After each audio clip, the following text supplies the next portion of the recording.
This program is designed to provide general information with regards to the subject matters covered. This information is given with the understanding that neither the hosts, guests, sponsors, or station are engaged in rendering any specific and personal, medical, financial, legal, counseling, professional service, or any advice. You should seek the services of competent professionals before applying or trying any suggested ideas.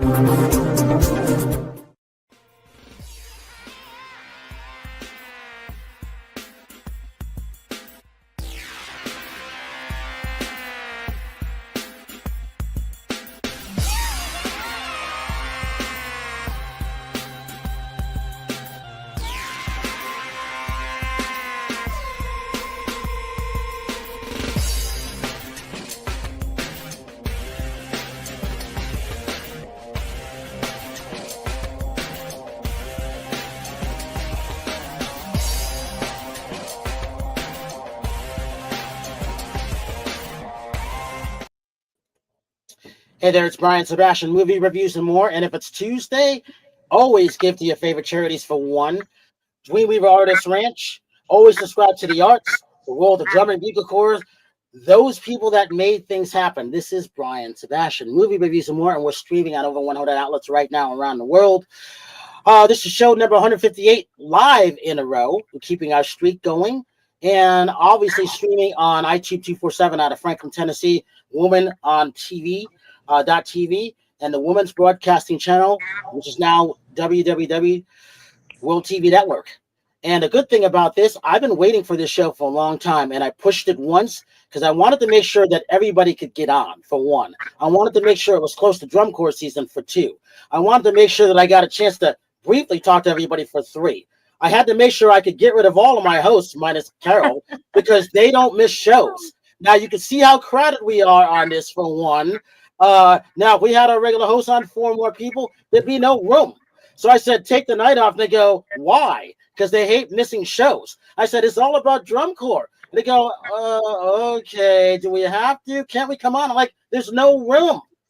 So the whole thing about this, we got to thank our man Mo Clark, because Mo put me in contact with Elmo and a couple other people. We got to thank all of these people.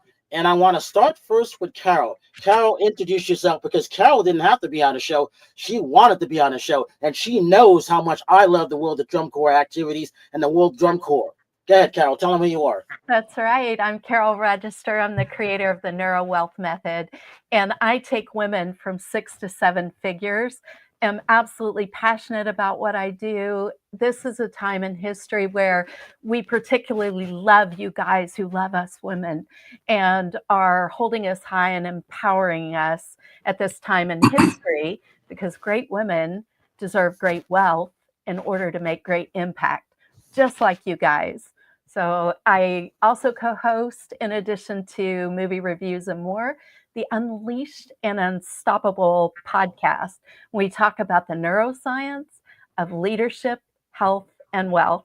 And I'm super excited to be here with you guys. I'm super excited to know about Drum Corps, the passion. I was a longtime gymnastics judge, high-level judge and clinician. It's in my family history, so I can definitely relate to all of the athleticism and the discipline and, you know, the camaraderie that you guys have applied in what you do. So I'm super excited to hear about it. And then, so, because I came from radio, we got to start off with the radio guys. So, Elmo, you put everybody together. We got to start with you. Tell them who you marched with, what state you're in, and what you're doing now. Go for it. Uh-oh, did Elmo freeze? You just got him back. Yep. All of us the opportunity contact with. Uh-oh, he's freezing. He's lagging. Yeah. I did get Elmo. With Mo. Go ahead. Clark. Try again. He, I sent them the link where get in contact with Mo Clark and sent them the link where he can watch this as well. But Elmo James, I've been in the media for maybe about too many years to count. I've been in Drum Corps, pretty much all my life, off and on.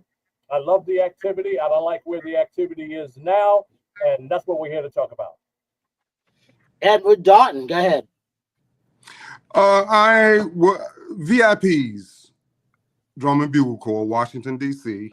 I started with the Boys Club, Washington, D.C. Boys Club #2. Get the book, y'all, please. My involvement in Drum Corps happened through the fact that I joined the band in junior high school, and Boys Club was right down the street from us, and they like to show off their group and attracted some of the musicians from the band. I was one of them. So what's the age that you started, and what did you play? Let's see, I was junior high school, so 7th grade. How old are you in the 7th grade? I don't know anymore. Shoot, 13. I'm 70. 11, Yeah, something like that. I'm 73 now, so it was that many years ago. I should add too that my neighborhood didn't offer much to me. When I went to school, I opened my doors in the morning, and it was almost an effort for me to make that distance from 6th and M Street to 1st and Pierce. But when I latched on to the Boys Club Drum and Bugle Corps, a whole nother world opened up to me.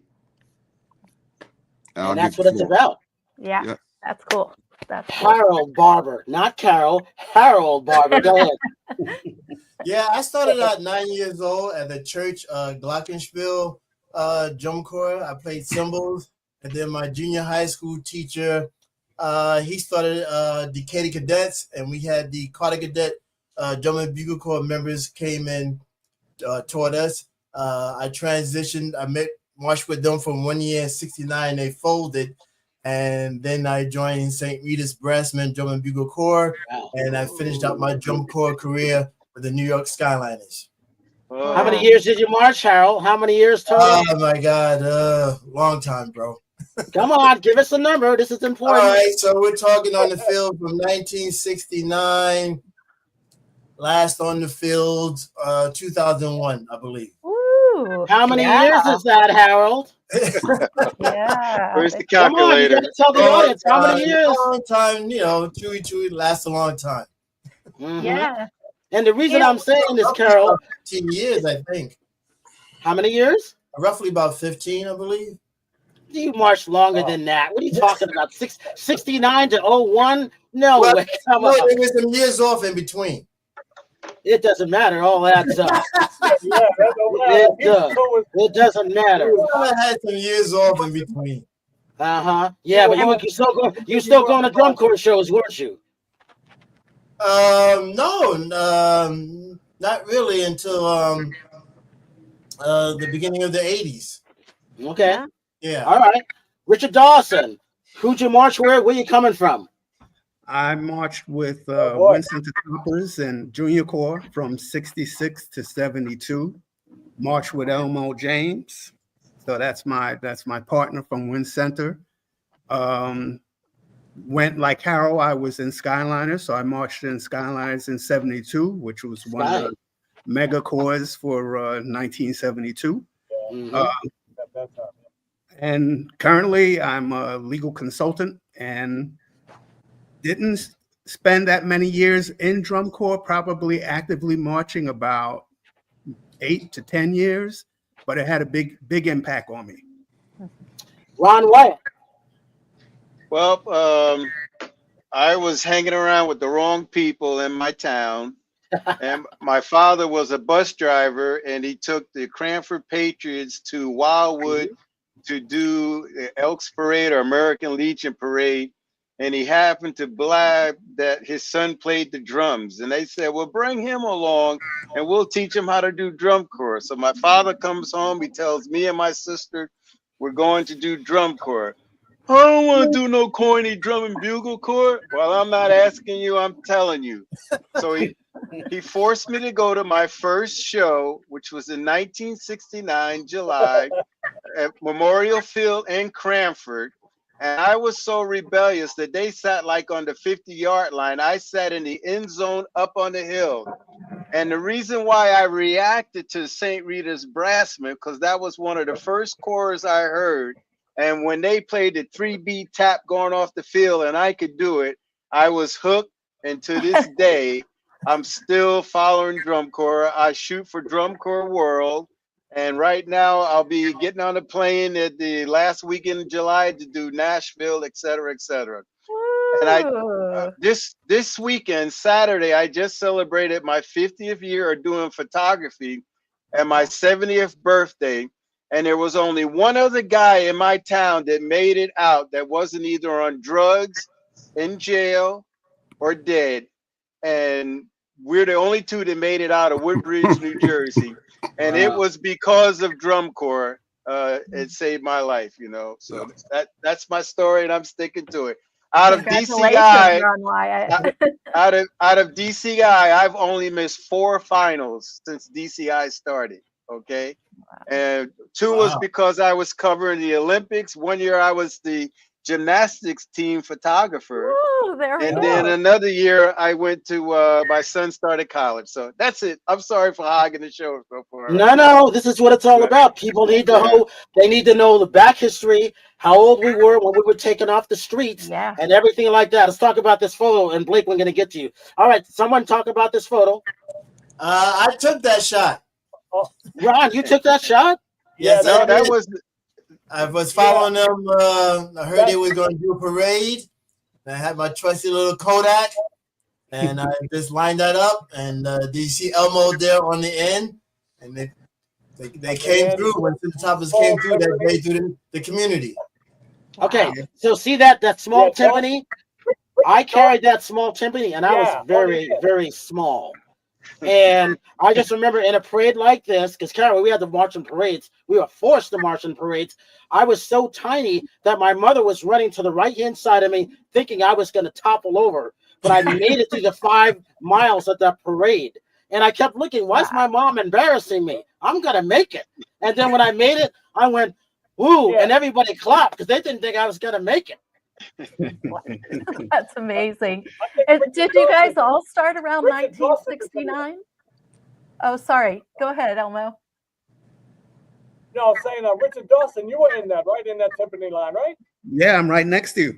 Yeah, I thought so. Right next to me, Yeah, I'm right next. Elmo's on the end. Wow. Yeah, it's Elmo, me, Laddie, and Plumber. Yep. Hey Blake, before we get to the next before we get to this photo, tell us who you are, what you're doing, and why you're here. Sure. My name is Blake Scribner with Scribner Media, and I've had my company for 35 years. I've been making films since I was 11 years old. So telling stories has been a passion. Fast forward about a year ago, I got a call from Elmo and say, hey, I've got an idea. And so he started introducing me to Drum Corps. And like any good onion, the more you peel it, the more interesting it becomes. And it started out as, let's do a documentary, a short story documentary, then an hour, then let's do a feature documentary. And as we were going through this, as we were exploring more and more, it ends up that it looks like it's going to be an 8-part docuseries is what we're looking at this point. And I'm humbled by the stories and that, the whole Drum Corps. I'm a musician myself, but I had no idea that Drum Corps even existed. I didn't understand the history of it until I started to, look of its origins. And the fact that I was able to converse with these gentlemen, and even though they unify around Drum Corps, they all come at it from a different perspective, which is amazing in different communities. And so, this is one thing where the music truly unified the community. So I'm humbled and honored, and I'm just here to listen. And anytime you'd like me to expand on what we're doing, I'll feel free to share that with you. But thank you for inviting me. And again, thank you. I am super, super humble. Now, the reason why this is important, and again, I got to thank Mo Clark because Mo, we've never met in person, but he marched in 27 Lancers from Revere, Mass. Half of our corps went to 27th. Everybody from Scott Standard, he marched with Mary. Man, a lot of great people. I think 40 members of the New London Surfers when I started was called the New London Whalers. And my mother put me in the corps. The three things my mother did for me, and I'm thankful to this day. She made me join the Drum Bugle Corps because my uncles went in it. I wanted to, but I was too shy to say, "Can I do this?" So thank you, Mom, for making me do that. Because until this day, I'm a drum corps nut. And the reason why I have the Drum Corps Nut Instagram, because I saw a badge way, way back in the 70s and said, I'm going to use that one day. And that one day, I grabbed it. The black guy grabbed it. What does that tell you? Nobody else has that. And then the band director, John McTavish, I went to a mixed school, all-white high school when I joined the New London Surfers from 1974. And that which was their best year. And it was one of those things where certain people from around would join it, and it was great. Then he goes, Brian, you came with no recommendations from the school. We didn't even know you were coming to an all-white school. And I told them what to do. The drums were tilted. No, we're straightening these things up. We're going to play Santa Clara Vanguard. We're going to do a little bit of Bridgman. We're going to do a little bit of 27th Lancers. And at that point, and then since their colors were maroon and gold, Ron, the Cadets colors, we looked like the Cadets. So that's my band director let me, the black guy in an all-white high school, do my thing. The second thing my mom did, move us to the mixed school to an all-white school to have that better education. And at that one point, we started winning. Now, if I had known what these kids were thinking, I wouldn't have done it. They're like, who's this black guy coming in telling us white kids what to do? But the band director knew I was in drum corps. He goes, Brian, make us better. We need to win. They were good, but they weren't good enough. And by the time I graduated, in only 2 years, we won states. We won everything. And until this day, Brian, you're a lot of us are friends. That's right. Still doing it. And you know what? And Harold knows this. That's our street beat was from Bobby Craig. Bobby Craig marched the Blessed Sack. When he was teaching Polish Falcon Cadets in 1974, he was also teaching New London Surfers. So at the moments in it, Bobby's there. Oh, we got a parade to do. We don't have a street beat. Street beat, not a cadence. I still call it a street beat. And Bobby gave us the Polish Falcon Cadets. I used that street beat right up until 1982. They started calling it BS for Brian Sebastian. I said, no, I didn't do this. Bobby Craig did it.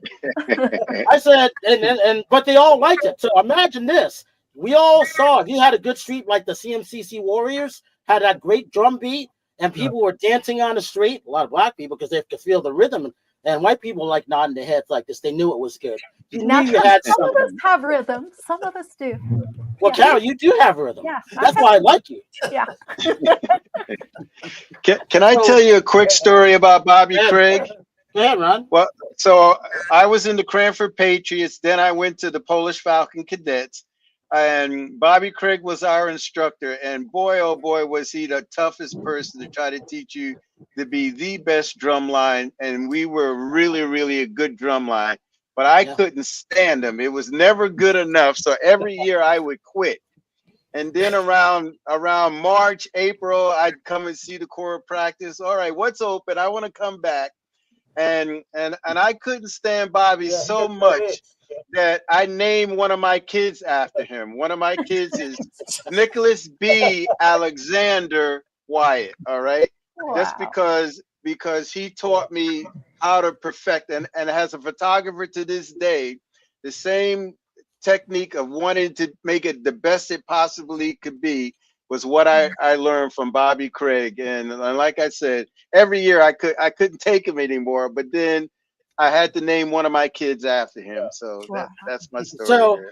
So here's my Bobby Craig story. Remember, Bobby used to hit us in the knuckles back in the days. Remember getting hit? So my knuckles, these are from Bobby Craig. Wow. That in martial arts. So, you know, I got to, but Bobby started it before I got into martial arts. But till this day, I thank Bobby Craig for being in it. And Carol, he was a black instructor. We didn't have black instructors. You know, he came from New Jersey, and Anybody remember Thomas Brown, who marched with Yes. Bless the Sacrament with Yes, Bobby? I marched with Tom Brown. Yep, I Wow. marched with him. Tom Wow. And then ended he up went to being Santa Clara. exactly. My favorite number is number 7. Where did I get it from? Santa Clara Vanguard. Oh, Wow. okay.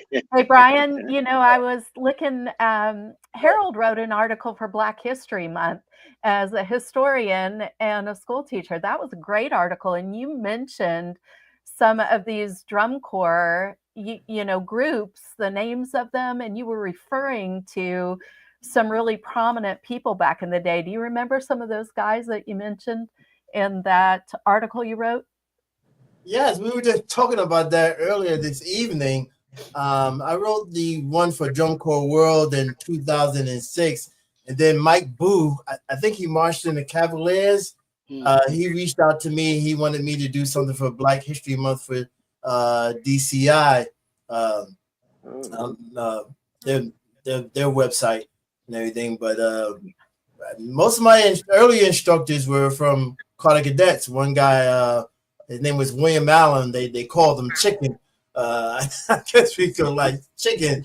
And he taught us. And I remember him when we fooled around, he would just have us play a drum roll until he looked at the clock and said, okay, we're going to drum this roll for the next 45 minutes. Okay.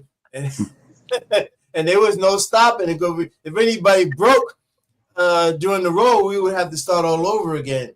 Oh, wow. And then I met with Danny Jones, another African-American snare drum from Carter's, and he took me to another level. Wow. Yeah, it was a great article, Brian. I thought that was really cool for bringing out the history, and highlighting that. Let's talk about this photo. That's a Mo Knox. Yeah, that's the great Mo Knox. That's Wynn Center again. That's Wynn Center, I think, in 1968. That was Wynn Center. Yeah. And 68. I mean, when you look at this, you just those heavy drums, and anybody who had timpani with no legs on it, your back starts hurting automatically. And those cymbals, you had to flip those cymbals, you had to twist them because that was the big thing. But man, those were the days. And if for the people, the audience that doesn't know, Drum Bugle Corps came out of the military, VFW. Everything like that, going way back to the Civil War for people that don't know. And then Ron, we got some photos of you that we showed. I've grabbed a bunch of them up to the day now, and I thought was cool. I thought this is cool because this is what you see today. Why'd you take this photo? Because I thought it was great. Yeah. No, I like to do behind the scenes when I'm covering DCI, and I would go before shows or go to their camps or go to practice fields. And this gentleman was one of the instructors, and he's bringing some equipment. I'm pretty sure he was from the Blue Coats, and the Blue Coats drum line. When they warm up, the drum instructor puts a drum set up, and he practices and rehearses and warms up the drum line while playing the drum set. And that's an assistant instructor that's rolling this to their spot where they're going to do their warm-ups. I believe that was in Philadelphia. There was like a soccer field that DCI would run a show, as I remember. And this is obviously the Blue Devils. Yes, this is Blue Devils. For I have maybe one or two negative stories about Drum Corps. And one of the negative stories that I don't really like a certain person that leads the field when it comes to photography. I've shot NFL, Major League Baseball, 2 Summer Olympic Games, and this particular gentleman always gives me a hard time when I come to photograph a show. So I like to go sit in the stands and photograph from the stands. I don't want to be on the field if I can help it. So a lot of times I'm doing these type of shots from the field with the long lenses, and it's a different perspective to see Drum Corps. And I love this beat right here. This is the Cavaliers. So Carol, this is all male Drum Corps. There's only 2 left. No, Well, that's actually one. There's only one. Yeah, they're the Sorry. only ones now. Yeah, they're the last one. So Wow. yeah, This beat that they walk off to is always a bass beat, and they call it Right. Iowa. And I Oh. believe the story, when they were in Iowa, they came up with this beat. They've been playing this one bass beat, which is great, that everybody in the drum corps knows of, going Right. back to, I think, 1972. Wow. Yeah. Wow. Yeah. They're the only ones that walk off with this. Besides Santa Clara, they've got their beat that goes going back to 73.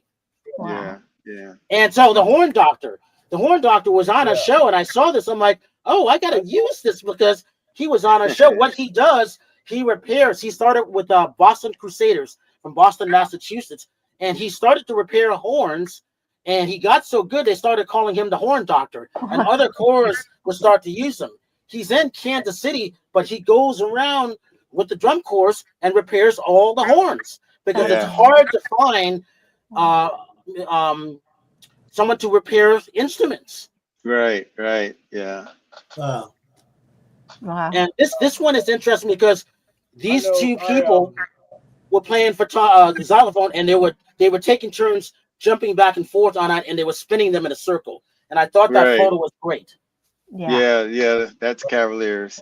So the reason why I put this one up, because you guys know we never got any food when we marched. You either brought your lunch, or the New London Surfers held the record for 37 stops to McDonald's. Now imagine this. All right, hey Rebel, you can take that up for a minute.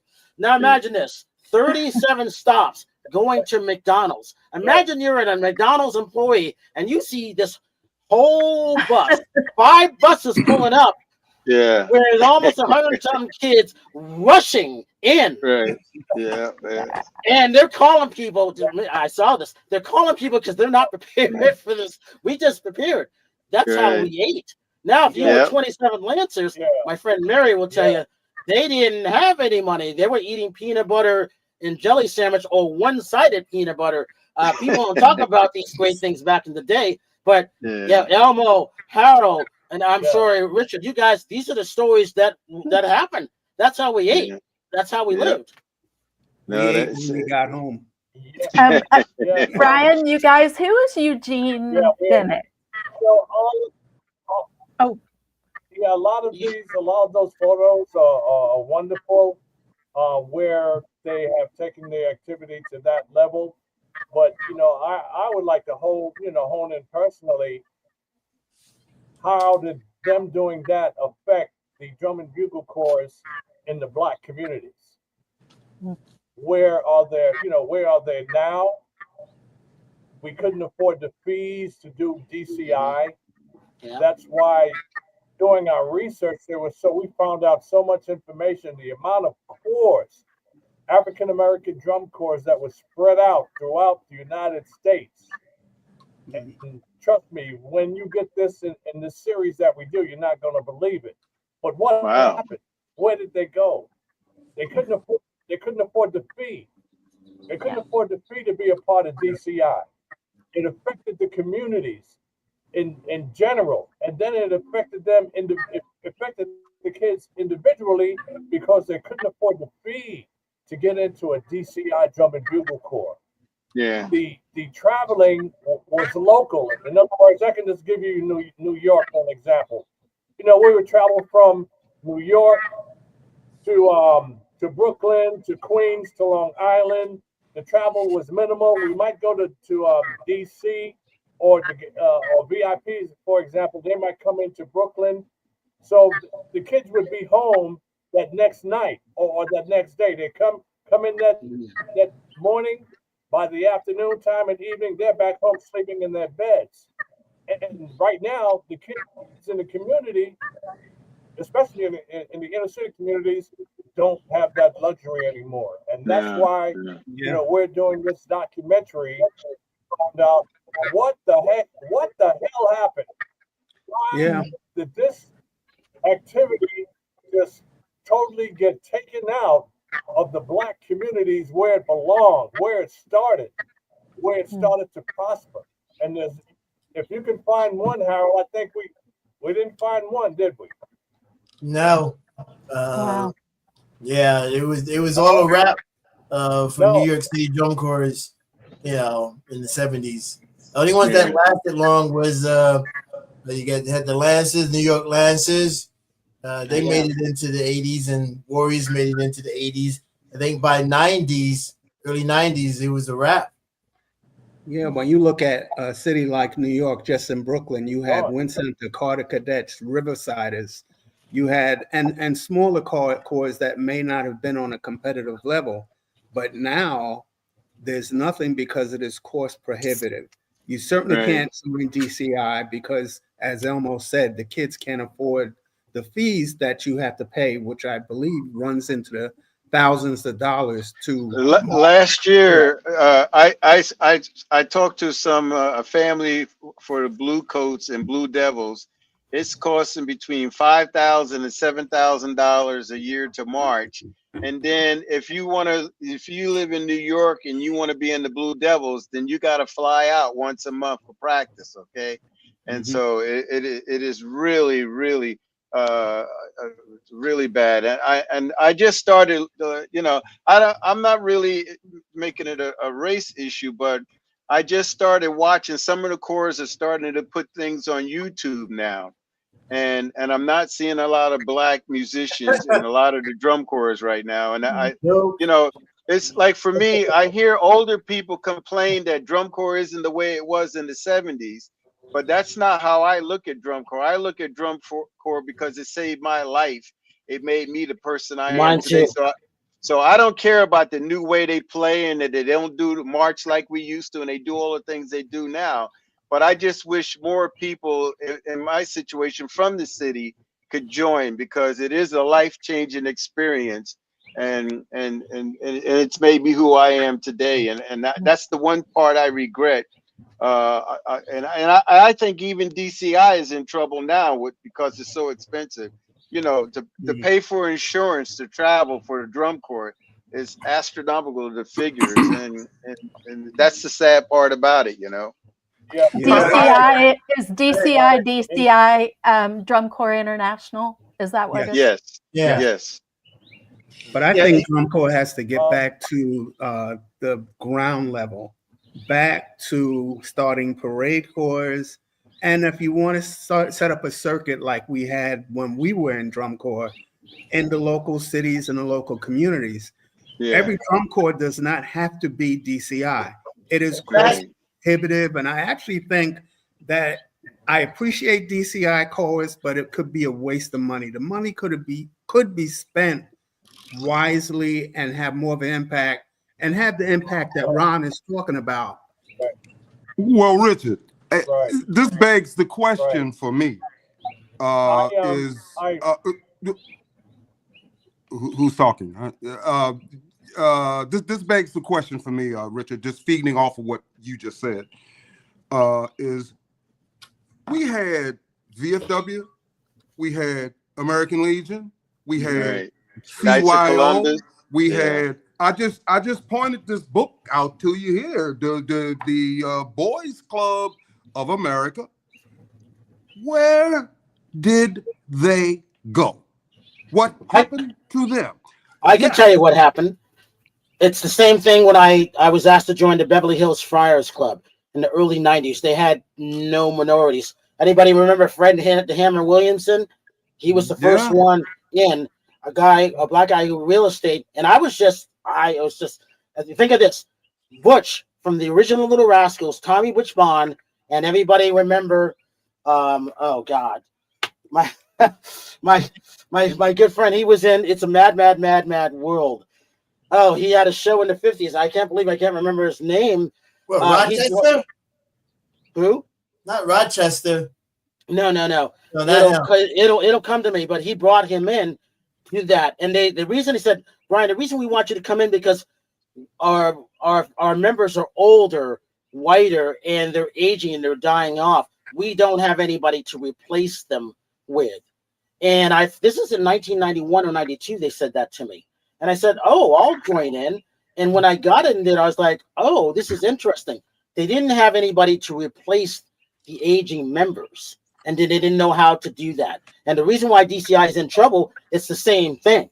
And so for me being in Hollywood, I see this in the movie world, why people aren't going to the theaters or why things aren't being replaced. I talked to Carol about these things at a film festival. I say film festivals are dead because they're not getting out. When I'm the only person there who's a movie critic or the person of color there covering, say, a white film festival, even though I don't look at it like that, that's not good. Great for me, more access for me, but that's not what I want. I want to be able to share this with other people. That's why, and Carol knows when I'm putting up the content, it's all the content that I had. That's what happened because CYO in Boston was one of the best shows there.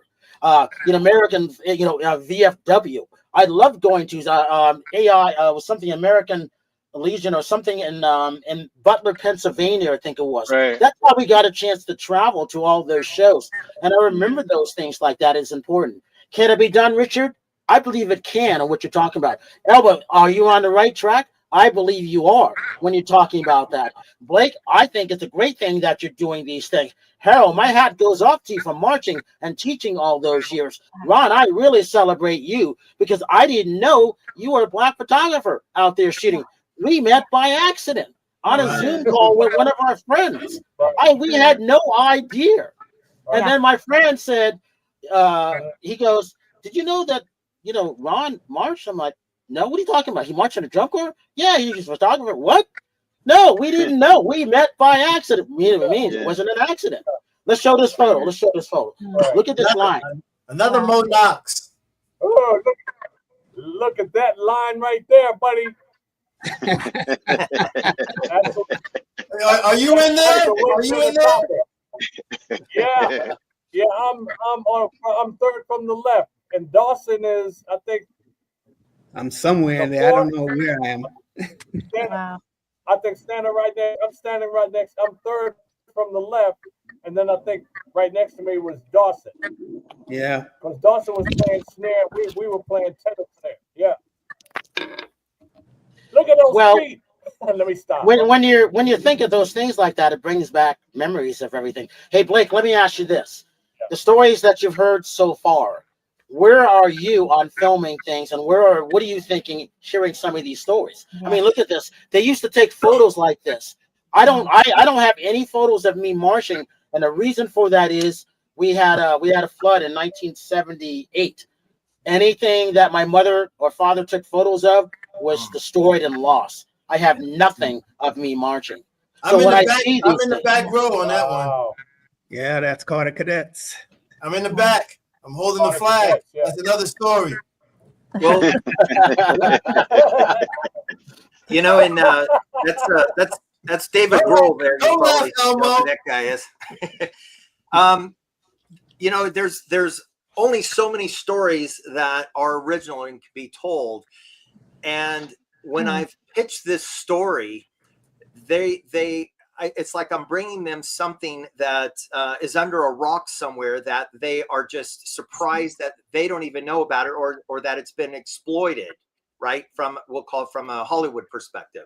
Yeah. So the good news is that what they look for is not just a story about a subject matter, but the depth of it.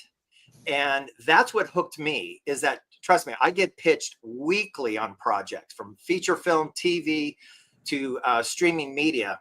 And I, like I said, I'm very humbled in the position I'm at in my life. But this story had so much depth that it had me to go back and to do tons of research as well. And of course, I wake up the next day and these guys are bombarding me with, link to this and a link to that. And hey, I found this and this group. And the beauty of it is that where we're at is that we now have several parties that are looking to do what's called co-pros, financing.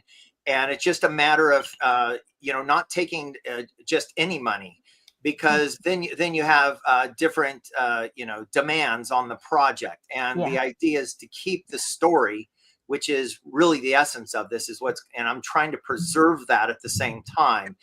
And again, I feel like I'm just kind of a beacon that is going into the lion's den that is trying to say, this is worthy enough. And this is one of those projects. It's not so much that it's going to be making millions of dollars. We want it to make money. But the more important thing, if I was to leave you with one idea, is that if we could truly, within an 8-part series, 8 hours worth, and there's way more than that from each of these gentlemen, that we leave a legacy. And you breached and I'll leave with this thought, is that you said, what happened? And that is the number one question I get when I'm down there. It's like, well, okay, how do you know? Oh, well, it must be doing strong nowadays, you know. And they want to know what the catalyst was, right? You think of all the pressures on the community at that time through the 60s into the early 70s, and that is what we want to explore.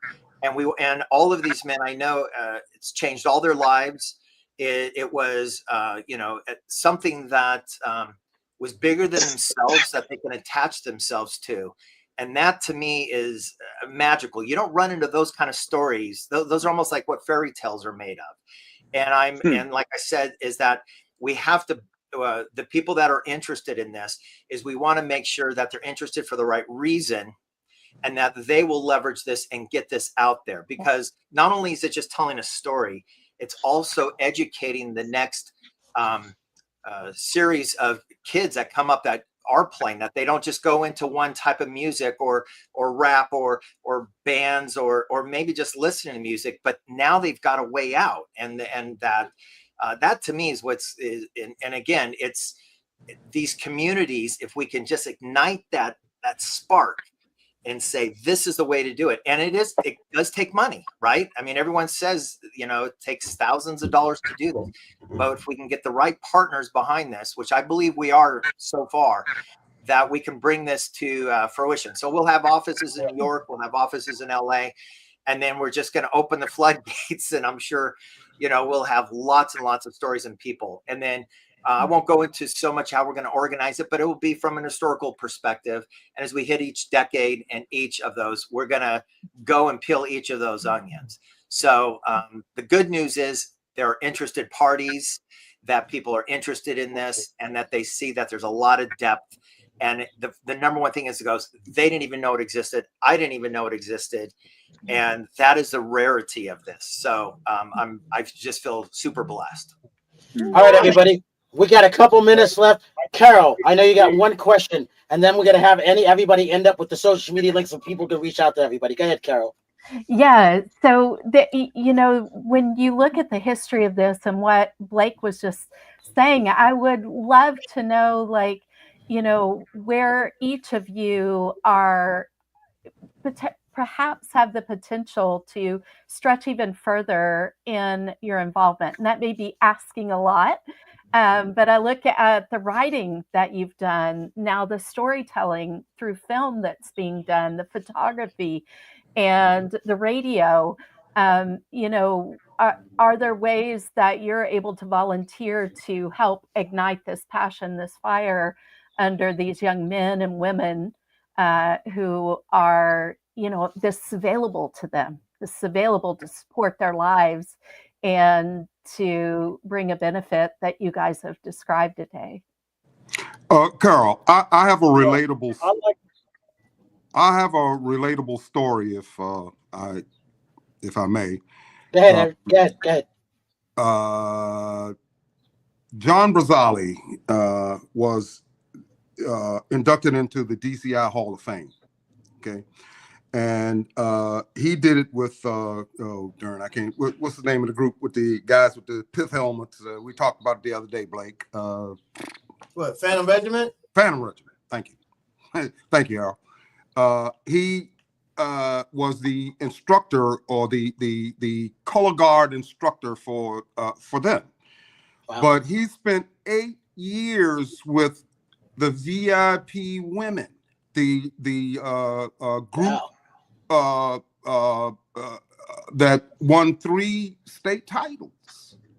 Wow. You know, but he when he went up to Wisconsin, the girls kind of followed him, as you know, they went to schools that was around where John did his thing. And it just seemed it just seemed that I'm sorry, y'all, I done lost my darn point. That's all right. I kind of get what you're coming from. There is a. He told me that he didn't acknowledge y'all when he got famous. Thanks, Errol. Darn, boy, did I lose that point. I'm getting old, y'all. I'm sorry. There was no acknowledgement of our women and what they did that related to John's entering that DCI Hall of Fame. And that's another reason for correcting, you know, you know, we have a legacy here, guys, that we didn't want to let die. When I read Harold's, his article when he put it out, I went, there it is. That's what we need to do. And it set me off on a tangent that, you know, gave me a short trailer that, you know, if you go to my site, watch the trailer for the VIPs. It gave us all of that. It gave me history. It gave me the ability to go and research the other 11 drum corps in Washington, D.C. that I'm trying to get into the African American Museum. Yeah. So, you know, all of this is so helpful. I mean, Blake come along was a blessing, you know, in my eyes. And to get this story out, man, this is our legacy. We can't let it die. Yeah. Let me ask you this, because we got about 3 minutes. Would you guys like to do a part 2 at the end of the summer? Because we're always booked 4 months in advance, because I want to keep this going and I want to see where Blake is now, because I can imagine with all the stuff that he's doing. And Blake, I'm willing to help anybody on this end. And again, I got to give credit to Mo Clark. One of the reasons why we're one of the world's best at what we do is because of the world of drum corps, because of the discipline of what you see there. When I walk in to do all the stuff, and Carol knows this because we talk almost every day, the reason I can be all of these places is because I marched in a drum corps. If I didn't march in a drum corps, there's no way I could be going all over the place, doing all of these things. I'm retired basically at 65. You guys are older than me, but you know what we learned. Except for Carol, but you guys know. And then here's the other thing: it was Milton Berle. Milton Berle. You guys remember Milton Berle? Milton Berle and Tommy Butch Vaughn, the original Butch from the Little Rascals, are the two that brought me into the Beverly Hills Friars Club. Imagine that. Wow. This is in the early 90s. Yeah. And then, so the other thing, really quickly, did you guys know about Ron? Did anybody know about Ron Wyatt? No. And that's why I wanted Ron on, because I didn't know. Yep. Well, I like to also say that we're not an organization that Elmo was critical in finding, which is New York Metropolis, trying to bring back drum corps into Brooklyn. And we're at newyorkmetropolis.org, and we're bringing it back. We just had a raffle for a cruise for funding, and we're bringing Junior Drum Corps back to Brooklyn. Yeah, and we're bringing it back in a way that it is not DCI. Yeah. It's going to be old school drum corps, just having a parade corps initially, but it's going to bring back and give all the values that everybody on this program has been talking about. And that's what's important to me. So we're doing that. And kudos to Elmo once again, because Elmo was critical in bringing that together. Yes. If you need a photographer, just give me a holler. Definitely. Brian, real quick, prior to my article in 2006, there was nothing written about African American drum corps. Yeah, that's right. Yeah. Wow. And Brian, Elmo was trying to tell us something as well. Elmo, you got 60 seconds. One quick thing. Go ahead. To tie into what Ed was saying, there was a woman-girl aspect to this thing, which was called the color guard, which we can tap on to the Winter Guard. I guess we can do that too. Yeah, the Winter Guard and color guard that competed on the field and an individual, and also competitive Winter Guard. So I just wanted to tie that in. Also, our book. Well, let me see that. Go ahead. Yeah, that's a great book. I love that book.